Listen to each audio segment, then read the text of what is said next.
잘 아시는 것처럼, 그리고 우리 장로님도 기도해 주신 것처럼 5월에는 가정과 관련된 기념일이 여럿 있습니다. 어린이날, 어버이날, 부부의 날이 있고, 더 범위를 넓혀 스승의 날, 성년의 날도 있습니다. 그래서 일명 5월을 가정의 달이라 부릅니다. 교회는 이런 기념일과 연관하여 오늘은 어린이 주일, 그리고 다음 주일은 어버이 주일로 지킵니다. 일부 교회는 스승의 날과 연관해서 교사 주일 또는 교회 교육 주일을 지키기도 합니다. 우리 교회는 그 코로나19 사태로 인해 부활 주일을 한 달을 연기하여 다음 주에 지키기로 했습니다. 그래서 교회력으로는 어린이 주일인 오늘 제가 전반적으로 가정에 대한 가르침을 좀 살펴보려고 합니다. 가정이 평온하고 건강해야 한다는 사실은 아무리 강조해도 지나치지 않습니다. 가정은 한 사회가 번성하고 유지되는 데 있어서 중요한 기초요, 중심인 공동체입니다. 그래서 가정이 무너지면 결국 그 사회가 위태롭고 혼란스러워집니다. 현대 사회의 극심한 혼란의 원인을 가정의 붕괴에서 찾는 것은 지극히 정상적인 견해입니다. 그렇다면 가정을 건강하고 온전하게 이루어가는 방법이 무엇입니까? 가정에 대해 가장 명확한 설명과 가르침을 주는 것은 학문이 아니라 성경입니다. 제 교회 안에서 간혹 좀 안타까운 것 중에 하나는 뭐냐면 그리스도인들도 원래 책을 가까이 하는 사람들이거든요. 경건서적. 그런데 그리스도인들 중에 심리학 서적, 사회학 서적, 그러니까 이런 걸로 남편과 아내의 관계를 자꾸 생각을 하고 부모와 자녀의 관계들을 생각하시는 분들을 제가 좀 많이 만나봤어요. 안타까워요. 가정에 대해 가장 정확한 설명과 가르침은 어디에 있다고요? 성경에 있어요. 그러니까 성경은 인류 스스로가 주창한 어떤 이론보다 가정에 대해 정확히 알려주거든요. 근데 성경에는 관심을 안 가지시고 성경과는 다른 견해를 얘기하는 책들을 따라가시는 경우를 제가 심심치 않게 봤어요. 너무 좀 안타까워요. 그런즉 다시 한번 간곡히 권면드리건대 가정에 관한 가르침을 찾으시려면 성경에 집중을 좀 하세요. 이 시간도 성경을 그래서 우리가 주의하는 거예요. 그리고 그 성경의 가르침에 근거하여 우리 각자에게 맡겨진 가정을 온전하게 세워야 하는 거예요. 그러니까 성경적 관점에서 가정을 세우셔야 하는 거죠. 그렇다면 어떻게 그럴 수 있는가? 우선 기억하셔야 합니다. 가정은 하나님께서 세우신 창조 질서에 따라 구성된 공동체입니다. 가정은 창조 질서입니다. 성경은 하나님의 천지 창조를 명확히 증언하죠. 하나님께서는 유일하신 창조주로서 홀로 영광 받으시기 위하여 또한 만물이 그 풍성한 은혜와 사랑을 누리게 하시려고 전능하신 능력과 기쁘신 뜻에 따라 창조하셨습니다. 특히나 하나님께서는 모든 피조물 중 가장 영광스러운 피조물로 인간을 창조하십니다. 그런데 이때 남자와 여자로 창조하셨습니다. 그리고 바로 그 첫 남자와 첫 여자가 한 몸이 되게 하셨습니다. 그러니까 즉 두 사람이 각자 생존하는 것이 아니라 결혼하여 가정을 이루게 하십니다. 그러니까 인간 창조는 처음부터 가정이라는 형태를 기반으로 이루어졌습니다. 그리고 이 두 사람에게서 온 인류가 번성할 수 있었습니다. 그런즉 가정을 어쩌다가 우연히 생겨난 것으로 여기시면 안 됩니다. 하나님께서 인간을 창조하신 이후에 인간이 스스로 판단해서 이거 혼자 사는 것보단 여자가 이쁘니까 그냥 결혼해서 좀 살까? 인간이 스스로 판단하여 가정을 이룬 것도 아닙니다. 가정은 만물이 창조되고 인간이 창조될 때 시작된 창조 질서에 속한 거라고요. 이는 마치 하늘에 태양을 두시고 달을 두시고 봄, 여름, 가을, 겨울이 순환되게 하신 것과 같아요. 새가 하늘을 날고 물고기가 물에서 호흡하며 생존하는 것과 같습니다. 만물 안에 각각 특정한 질서를 세우셔서 그 질서 안에서 올바르게 유지되게 하신 것처럼 하나님께서는 가정이라는 질서 안에서 인간을 창조하시고 이를 통해 번성하게 하셨습니다. 그런즉 가정은 인간 삶에 있어서 가장 중요하고 기본적인 터전일 수밖에 없습니다. 쉽게 말해 인간은 가정을 떠나 존재할 수 없습니다. 그래서 이와 같은 창조 질서 안에서 지금까지 인류가 존재할 수 있었습니다. 하나님께서 인류에게 가정이라는 질서를 세워주시고 이 가정에 복을 주셨기 때문에 인류가 가정을 중심으로 번성한 것이고 인류의 역사가 진행될 수 있었던 것입니다. 그리고 이처럼 창조 질서에 속한 것이기 때문에 앞으로도 변하지 않습니다. 물고기가 물에서 사는 게 변하지 않는 것처럼 이건 변하지 않아요.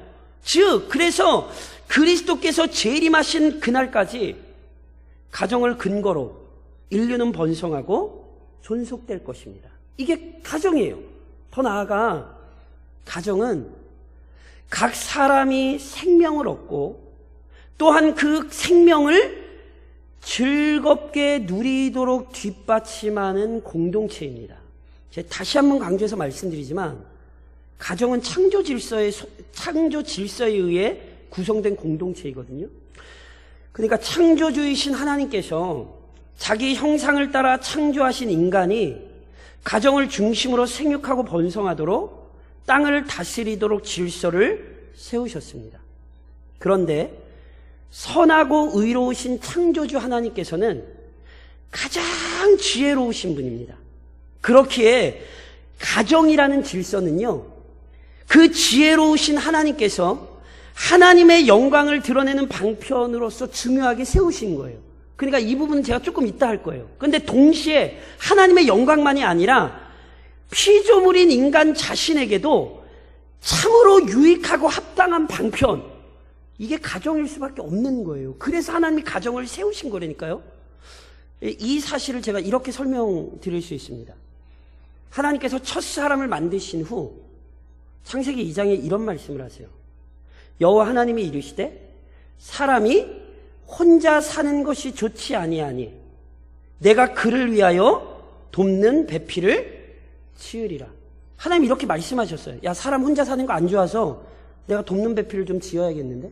그런데 이 말씀이 하나님께서 사람을 만들고 보니 문제가 좀 있어서 무언가 후속 처리를 하고 손을 봐서 보충할 필요가 있었다는 의미의 말씀이 아니에요. 그러니까 만들고 보니까 이거 좀 부족한데? 뭘 좀 손을 좀 봐야겠네? 이렇게 이 말씀을 이해하시면 안 돼요.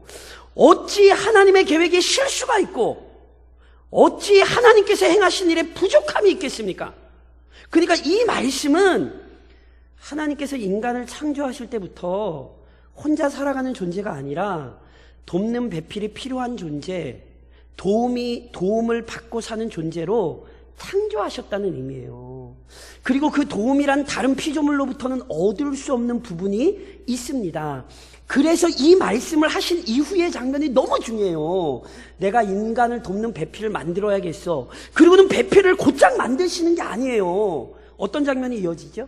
하나님께서 이 말씀을 하신 이후 각종 생물을 아담 앞으로 인도하십니다. 그때 아담이 그 생물들의 이름을 불렀는데 그것이 그 생물들의 이름이 되죠. 아담이 생물들의 이름을 지어준다는 건요, 아담이 그 생물들의 특성을 잘 알 뿐 아니라 그 생물들에 대한 지배권을 가지고 있었다는 사실을 나타내는 행위예요. 실은 이 권한을 하나님께서 인간에게 주셨고 아담이 그 권한을 행사한 거죠. 그런데 이와 연관하여 아담에게 돕는 배필이 없었다는 사실을 다시 언급하는 거예요. 그러니까 이게 무슨 이야기인 줄 아셔야 돼요. 다른 피조물이 아무리 뛰어나도 아담이 이름을 불러 지배하는 피조물과 같지는 않고요, 인간이. 그리고 아담에게 돕는 배필이 될 수는 없어요. 어떤 피조물도 아무리 탁월해도 아담의 돕는 배필이 되지는 못한다고요. 그래서 어떻게 하시는 거예요? 하나님의 형상대로 창조된 인간이 돕는 배필을 만들기 위해 하나님께서 아담을 잠들게 하시고 아담의 갈빗대를 취하여 여자를 만드시죠. 그러니까 여자를 그 갈빗대를 취하여 만드셨다는 건 여자가 남자와 동등한 존재라는 의미예요. 아담이 이름을 불러 다스리며 지배하는 존재가 아니라 동등한 존재라고요. 이처럼 하나님께서는 남자와 여자를 동등한 존재로 만드셨기에 여자는 다른 피조물은 할 수 없었던 남자의 돕는 배필이 된 것입니다. 그리고 물론 이 표현은 남자가 여자를 돕기만 해야 한다는 의미도 아닙니다. 베드로 사도는 남편들에게 아내를 더 연약한 그릇으로 알고 귀히 여기라고 권면합니다. 즉 남자와 여자 모두 돕는 배필이 필요해요. 그래서 남자와 여자가 한 몸을 이루는 것, 즉 가정이 중요합니다. 하나님의 창조 실력이 부족해서 도움을 받는 존재로 인간을 만드신 것이 아니라 처음부터 서로 돕고 도움을 받으면서 온전한 삶을 영위하는 존재로 인간을 만드셨어요. 그러니까 이런 관점에서 결혼 또는 가정을 이루는 것은 한 사람을 온전하게 만드는 방편입니다. 그래서 우리 옛사람들도 뭐라고 얘기했어요? 우리나라 믿음이 없던 우리나라 사람들마저 뭐라고 얘기했냐면 본성적으로 사람이 장가를 가야 뭐 한다고요? 어른이 된다고요. 그게 맞는 거예요. 결혼을 해야 사람은 온전하게 성장해 가는 거예요. 그리고 이러한 질서는 부부관계에만 한정되지 않아요. 하나님께서 축복하신 말씀대로 가정은 자녀를 출산합니다. 즉 자녀들은 부모를 통해 생명을 얻습니다. 그리고 부모의 보살핌과 돌봄을 받으며 자녀들은 그 생명을 누릴 수 있는 거예요. 부모의 희생과 헌신이 자녀들을 온전한 사람으로 길러내는 아주 합당하고 중요한 방편이죠. 제가 저희 딸들에게 아주 잘하는 얘기가 있어요. 잔소리 없이 큰 인물이 된 사람은 없다고. 맞는 것 아닙니까? 부모의 손길을 통해 자녀는 온전한 인생으로 자라가는 거예요. 그런데 동시에 부모가 나이가 들면 자녀의 도움이 중요해집니다. 마치 부모가 자녀를 위해 헌신하는 것처럼 그래서 자녀 역시 부모를 끝까지 봉양해야 합니다. 이것이 얼마나 중요한지는 십계명을 봐도 알아요. 십계명에 부모에게 너 자녀 잘 길러 이런 명령은 없어요. 근데 십계명에 뭐가 있습니까? 내 부모를 공경하라. 부모들은 본성적으로 자녀를 아껴요. 그런데 자녀들은 그렇지 않아요. 이건 배워야 돼요. 이거는 철저히 순종해야 돼요. 이런 관점에서 바울이 디모데에게 보낸 서신에서 교회가 감당한 중요한 사역 중 하나였던 나이 많은 과부를 돌보는 사역에 대해 조언하며 이렇게 얘기해요. 누구든지 자기 친족, 특히 자기 가족을 돌보지 아니하면 믿음을 배반한 자요 불신자보다 더 악한 자니라. 그리스도인이라고 하면서 부모를 공경하지 않는 것은 있을 수 없는 일이에요. 이걸 잘 기억하셔야 돼요. 그러니까 부모가 자녀를 길러주고 자녀가 부모를 공경하는 것, 더 나아가 형제간에 서로 돕고 협력하는 것은 하나님께서 세우신 질서예요. 그리고 이처럼 하나님께서 가정 안에서 서로 돕고 서로 의지하며 각 사람을 온전한 사람으로 성장하게 하신 거예요. 이게 창조 질서고요. 이 질서를 따르는 가정은 복된 공동체가 되는 거예요. 그리고 더 나아가 가정은 교회와 국가가 올바르게 유지되도록 지원하는 공동체입니다. 말씀드렸듯이 하나님께서는 남자와 여자를 창조하시고 둘이 한 몸이 되게 하셨습니다. 그러니까 이 첫 부부로부터 온 인류가 번성하게 하셨습니다. 가정을 중심으로 생육하고 번성하여 땅에 충만하고 땅을 다스리게 하셨습니다. 그러니까 이렇듯 하나님께서는 가정이라는 창조 질서를 통하여 인류를 번성시키실 뿐 아니라 그 번성한 인류가 온 땅을 다스리는 것을 통해 홀로 하나님께서 영광 받으시기를 원하셨어요. 그러니까 가정이 잘 세워지는 건 우선 하나님께 영광이 되는 거거든요. 이 신비로운 질서를, 섭리를 제가 이렇게 설명드릴 수 있어요.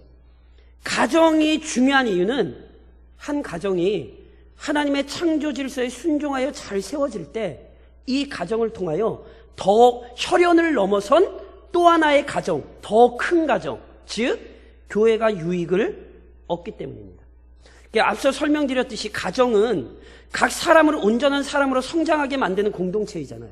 남편과 아내, 부모와 자녀, 형제관계 안에서 서로 돕고 협력하면서 온 가족이 함께 온전한 사람으로 성장하고 복된 삶을 누리며 살 수 있습니다.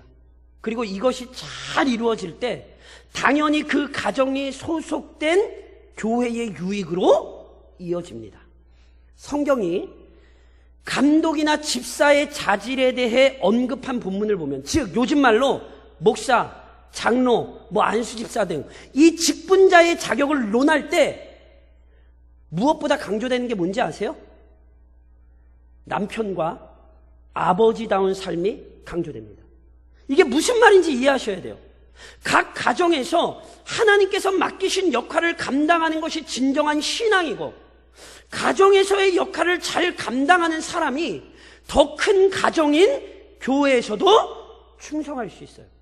그래서 가정은 교회를 위한 일꾼을 길러내는 첫 자리이기도 합니다. 대표적인 예를 디모데에게서 확인할 수 있습니다. 바울이 디모데를 설명하면 어떻게 설명한 줄 아세요? 이는 내 속에 거짓이 없는 믿음이 있음을 생각합니다. 디모데 안에 거짓이 없는 믿음이 있어요. 왜 그런지 아세요? 바울이 계속 이렇게 얘기해요. 이 믿음은 먼저는 내 외조모 로이스와 내 어머니 유니게 속에 있더니 내 속에 있는 줄을 확신하노라. 무슨 얘기인지 아시겠어요?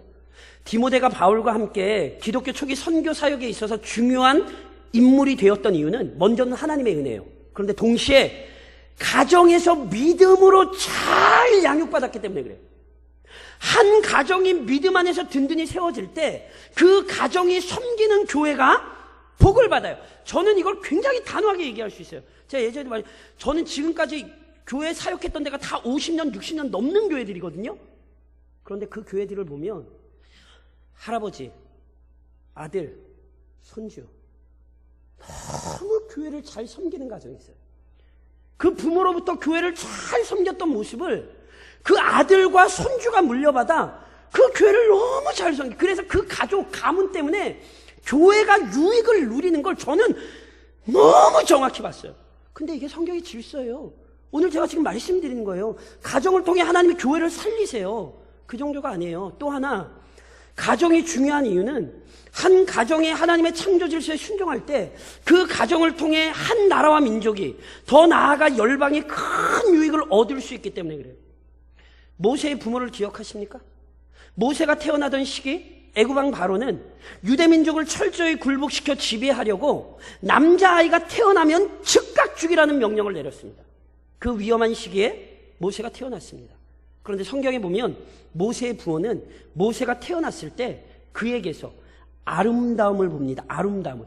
여기 아름다움이란 모세의 외모에 대한 표현이 아니라 하나님께서 모세를 통해 앞으로 위대한 일을 행하실 것을 확신했다는 의미예요. 그래서 모세의 부모들은 한마디로 목숨을 걸고 모세를 숨기고 보호했지요. 그러다 도저히 숨길 수 없는 처지가 되었을 때는 모세의 진정한 부모이신 하나님 손에 온전히 의탁하며 갈대 상자에 담아 강에 띄운 것입니다. 그때 하나님께서 그 갈대 상자를 본 바로의 딸의 마음을 움직이셔서 모세를 살리게 하셨죠. 게다가 모세의 어머니가 자기 아들 모세의 유모로 궁으로 불려가는, 우리는 상상하지도 못했던 놀라운 역사를 이루셨죠. 그래서 모세는 자기를 죽이려던 바로의 궁전에서 가장 안전하게 자랄 수 있었습니다. 이로써 이스라엘 민족을 이끌 탁월한 지도자로 준비되었고 이후 실제로 감당했습니다. 이처럼 모세가 위대한 지도자로 세워진 것은요, 먼저는 하나님의 은혜가 분명해요. 동시에 모세의 부모가 위험을 감수하며 나타낸 믿음의 행동 때문입니다. 그랬기에 히브리서 기자가 모세의 부모를 믿음의 선배들의 명단에 실제로 올렸잖아요. 그러니까 이처럼 한 가정이 믿음으로 세워질 때 그 가정을 통해 하나님께서 교회를 세우실 뿐 아니라 그 가정에 속한 나라와 민족에게 유익하고 필요한 일들이 이루어지게 합니다. 이것이 성경에서 본 가정입니다. 그런즉 사랑하는 성도 여러분, 우선 가정을 주신 하나님께 감사하십시오. 오직 하나님께서 모든 인생의 창조주요 진정한 부모이십니다. 생명의 근원이신 하나님께서 아무 목적과 목적도 없이 각 인생을 창조하시 않으셨어요. 참으로 놀랍고도 신비로운 섭리 안에서 모든 인생을 이 세상에 태어나게 하십니다. 그리고 이때 가장 먼저 사용하시는 방편, 하나님의 신비롭고 은혜로운 도구가 가정입니다. 그런데 어찌 오늘 내가 속한 가정이 귀하지 않겠습니까? 물론 각 개인에게 주신 가정의 상황과 형편이 똑같지는 않습니다. 그래서 어떤 그리스도인에게 가정이 가장 큰 고통이 되기도 하죠. 이거 새롭지 않아요. 성경에 보세요. 호세아가 하나님께서 주신 아내 때문에 얼마나 속 썩는 삶을 살았어요. 사무엘이요, 자신의 자녀들 때문에 고민 많이 했다는 걸 성경을 보면 알아요. 요셉이요, 자기 형제들 때문에 팔려갔다니까요. 그러니까 예수 믿는다고 무조건 가정이 잘 된다? 성경적이지 않아요. 분명히 믿음 안에서 가정의 어려움들이 있을 수 있어요. 하지만 어떤 상황과 형편에 처해 있든지 먼저 기억해야 할 사실은 분명합니다. 각 가정을 이루시고 그 가정의 일원이 되게 하신 분은 하나님이십니다. 비록 표면적으로는 내가 결정해서 이루어진 결혼처럼 보이고 그래서 구성된 가족처럼 여겨지기도 하시겠지만 하나님의 신비로운 섭리가 개입되어 있다는 사실 자체를 부인해서는 안 됩니다. 명심하십시오. 하나님께서 오늘 나를 이 가정에 속하게 하셨습니다. 그런즉 우선 이 모든 일을 이루신 하나님께 감사하는 믿음이 필요합니다. 하나님에 대한 신뢰 안에서 불평과 원망의 말은 절제하는 지혜가 필요합니다. 그러니까 나에게 이 가정을 주신 하나님의 신비로운 섭리가 어떤 것인지를 깨달을 수 있는 은혜를 구하십시오. 행여나 고통 중에도 진실로 감사할 수 있기를, 그런 날이 속히 오기를 구하십시오. 그리고 그렇게 구하시며 하나님께서 기뻐하시는 가정을 이루기 위해 헌신하십시오. 하나님께서 각자에게 합당한 가정을 허락해 주셨다는 사실은 각 사람에게 주신 사명의 첫 자리가 가정이라는 사실도 포함합니다. 예를 들면 이런 거죠. 제가 목사죠. 근데 잊으시면 안 돼요. 저는 목사이기 전에 저희 부모님의 아들이고요, 저희 아내의 남편이고요, 저희 딸들의 아버지입니다. 그래서요, 제가 예전에도 이런 말씀 드렸어요. 제 사역을 망치는 가장 빠른 방법은 아내를 학대하는 거예요. 자녀들에게 막 하는 거예요. 교회에서 뭐 이러기 전에 제 가정에서의 자리를 팽개치면 제 목회에 막혀요. 그러니까 이 사명의 자리를 떠나서는 그리스도인의 삶을 살 수 없어요. 그런즉 가정에서 주신 역할을 힘써 감당하십시오. 무엇보다 각 가정에서 무너진 관계, 비틀어진 관계를 회복시키는 일에 먼저 나서십시오. 부모는 부모대로, 자녀는 자녀대로 각 위치에서 관계로 인한 상처를 우리는 받으며 살아요. 그래서 그 관계가 이미 처참하게 무너진 그리스도인 가정이 많이 있어요. 그렇다면 그 관계를 어떻게 회복할 수 있습니까? 우선 나 자신이 하나님과의 회복된 관계 안에 머물러 있도록 힘쓰십시오. 더 나아가 가족 간의 관계를 회복하기 위해 나부터 지혜롭게 행동하십시오. 그러니까 이러한 사실을 잘 보여주는 사람 중 하나가 바로 야곱이에요. 아세요? 야곱이 자랐던 가정, 즉 이삭의 가정에는 예수 믿지만 문제 많았어요. 이삭과 리브가가 편애가 심했습니다. 에서와 야곱은 성향이 다르기만 한 게 아니라 서로 화합하지 못했어요. 그러니까 이와 같은 가정 상황 속에서 결국 에서가 야곱을 죽이려는 일까지 벌어졌습니다. 그런데 정말 해결되지 않을 것 같던 에서와 야곱의 관계에도 변화가 일어났습니다. 어떻게 그게 가능했습니까? 기억하시죠? 하나님께서 집으로 돌아오던 야곱을 야복강에서 만나주셨어요. 즉 야곱은 먼저 온전치 못했던 하나님과의 관계부터 올바르게 세웠어요. 동시에 야곱은 자신을 죽이려고 오던 형 에서를 만나기 전에 많은 선물을 보냈어요. 잘 보셔야 돼요. 이는 야곱이 형 에서의 마음을 풀어지게 하는 가장 적합한 방법을 사용한 거예요. 그러니까 에서에게 어떤 방법이 좋을까? 그 방법을 야곱은 사용한 거라니까요. 믿음은 지혜로운 거예요. 그러니 하나님과의 관계의 이 온전한 믿음 안에서 각 사람에게 맞는 지혜로운 행동을 통하여 관계를 풀어나가야 돼요. 물론 한마디로 끝까지 사랑으로 섬기고 품어야 합니다. 잊지 마십시오. 가족으로 살아가게 하신 것은 참으로 큰 복입니다. 그런즉 비록 힘들고 괴로워도 이 관계를 잘 풀어나가는 일에 힘쓰십시오. 마지막으로 가정예배가 지속하여 드려지도록 힘을 기울이십시오. 제가 실은 그런 얘기 많이 들었어요. 목사님 가정예배 목사님 되게 자주 얘기하신다고. 제가 자주 얘기하는 게 아니에요. 성경이 그걸 얘기해요. 그리고 성경만 아니에요. 제가 읽어드릴게요. 성경만이 아니에요. 지금 대한예수교 장로회 합동측 교인들이 있잖아요. 대한예수교 장로회 합동측 헌법 예배모범 15장 1조에 뭐라고 되어 있는지 아세요? 잘 들으세요.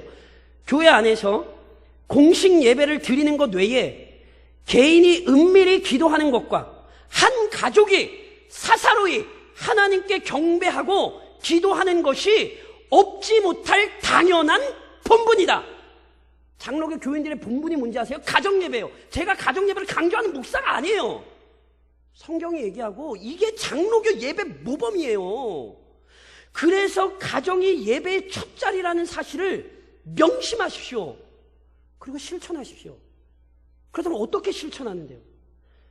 가정에서 혼자 신앙생활 하는 경우들이 있으시잖아요. 혼자서도요, 가정에서 예배하실 수 있고요, 예배하셔야 합니다. 가능하다면 믿지 않는 가족이 예배 드리는 모습을 보게 하시는 것이 유익합니다. 이는 불신 가족이 기독교 신앙을 경험하고 이해하게 만드는 중요한 방편이 될 수 있습니다. 그리고 이걸 위해서 구역 예배가 아주 중요한 유익이 될 수 있어요. 그래서 사용을 좀 그렇게 하시라는 거예요. 물론 오해하시면 안 돼요. 단순히 가족에게 보이기 위해 예배 드리라는 말씀은 절대 아니에요.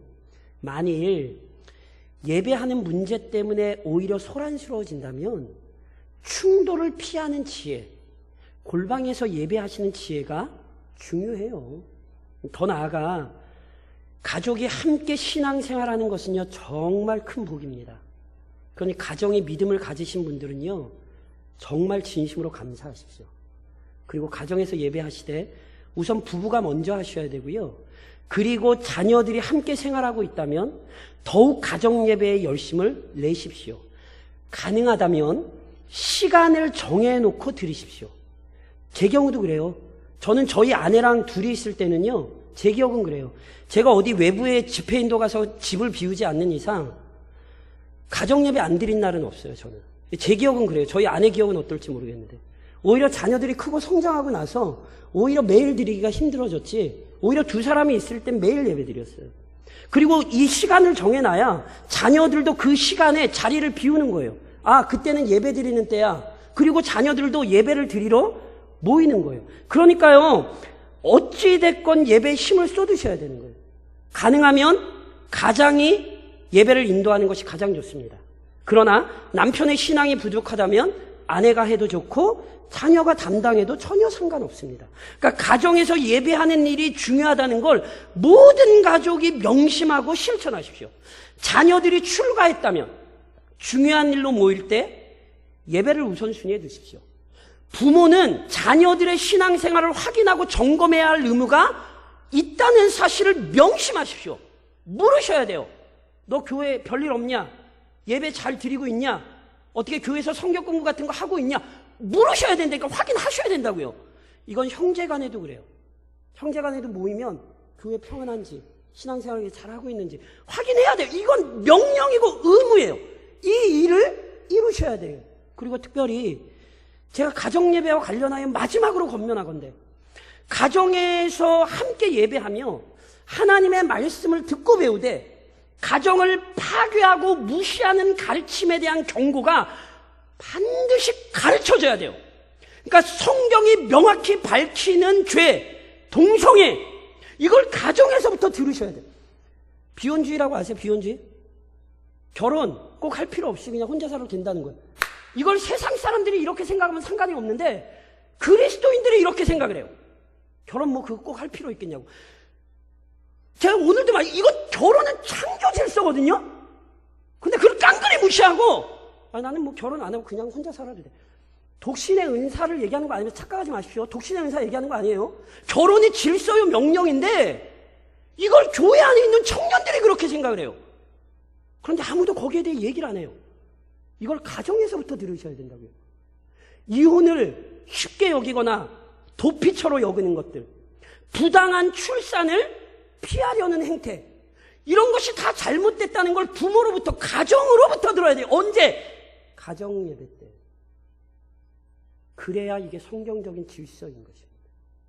그런즉 이 가정이 바르게 세워질 때 이 모든 죄를 피하고 복된 삶을 누릴 수 있음을 명심하십시오. 그러니 오늘도 성경에서 본 가정에 대한 가르침을 깊이 이해하시고 우리의 가정이 이 질서 안에 세워지도록 헌신하시기를 우리 주님의 이름으로 권면드립니다.